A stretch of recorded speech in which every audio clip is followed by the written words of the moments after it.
Start.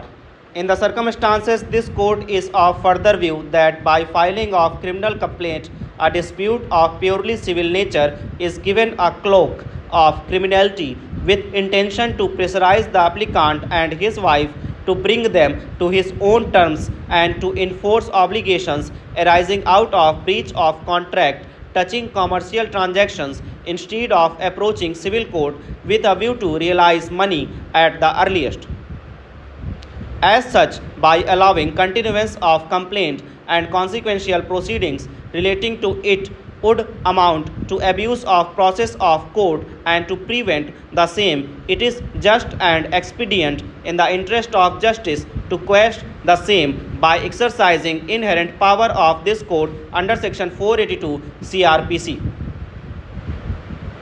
Learned counsel for the applicant has taken the court through the entire allegations in the complaint, which indicate that the complaint is regarding non-delivery of goods even after making payments and on certain arguments having occurred when he demanded the goods, and he was alleged that Sandeep wants to usurp his money fraudulently,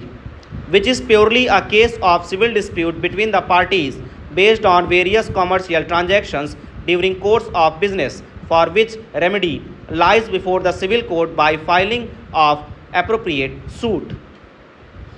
By filing a criminal complaint, a dispute of purely civil nature has been given a cloak of criminality, and as such, by allowing continuance of complaint and consequential proceedings relating to it would amount to abuse of process of court and to prevent the same. It is just and expedient in the interest of justice to quash the same by exercising inherent power of this court under section 482 CRPC.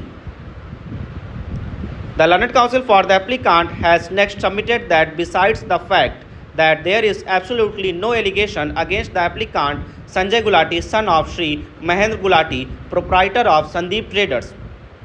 the allegations do not make out ingredients of offence of cheating, which is provided under section 415 IPC as follows.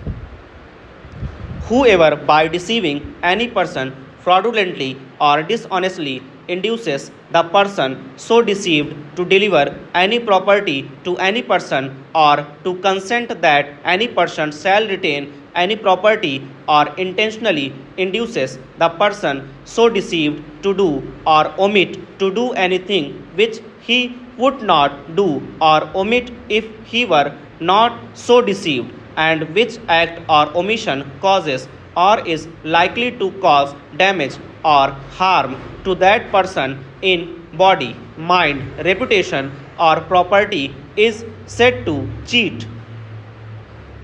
The learned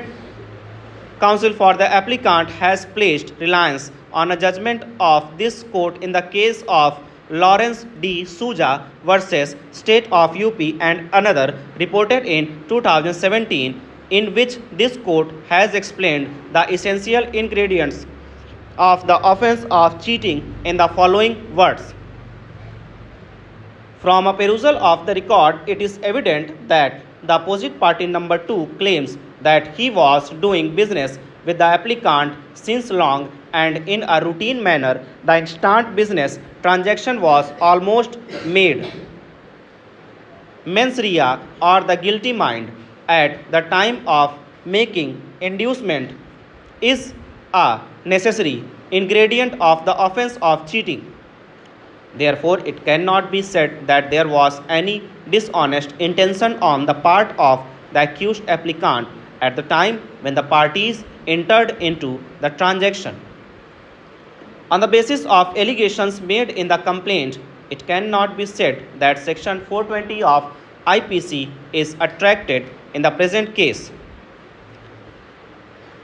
In the case of International Advanced Research Center for Powder and New Materials and others versus Nirma Techniques Limited and others 2016 1 SCC 348, the Honorable Supreme Court has explained the definition of cheating as under. The making of a false representation is one of the essential ingredients to constitute the offence of cheating under section 420 IPC. In order to bring a case for the offense of cheating, it is not merely sufficient to prove that a false representation had been made. It is further necessary to prove that the representation was false to the knowledge of the accused and was made in order to deceive the complainant.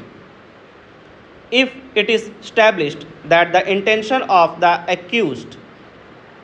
was dishonest at the very time when he made a promise and entered into a transaction with the complainant to part with his property or money, then the liability is criminal and the accused is guilty of the offense of cheating. But further, that established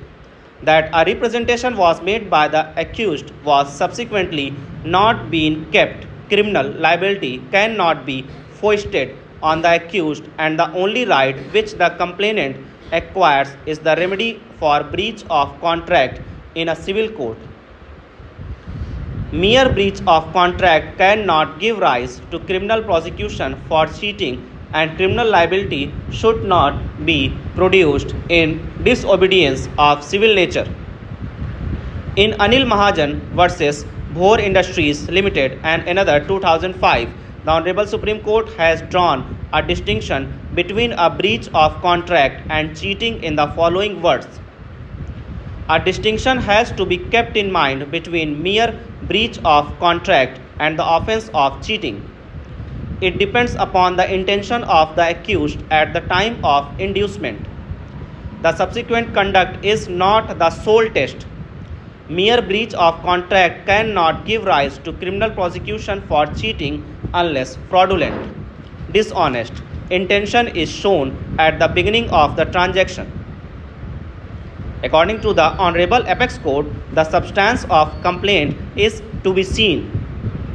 Mere use of the expression cheating in the complaint is of no consequence except mention of the words deceive and cheat in the complaint filed before the magistrate and cheating in the complaint filed before the police. There is no averment about the deceit, cheating, or fraudulent intention of the accused at the time of entering into MOU, wherefrom it can be inferred that the accused had the intention to deceive the complainant to pay. In the entire complaint, there is no allegation that the alleged Sandeep had fraudulently or dishonestly induced the complainant to deliver any property by deceiving the complainant. Further, complaint does not make out the commission of offense of criminal intimidation, which is defined under section 503 IPC as follows. Criminal intimidation: whoever threatens another with any injury to his person, reputation or property, or to the person or reputation of anyone in whom that person is interested, with intent to cause alarm to that person or to cause that person to do any act which he is not legally bound to do, or to omit to do any act which that person is legally entitled to do, as the means of avoiding the execution of such threats, commits criminal intimidation.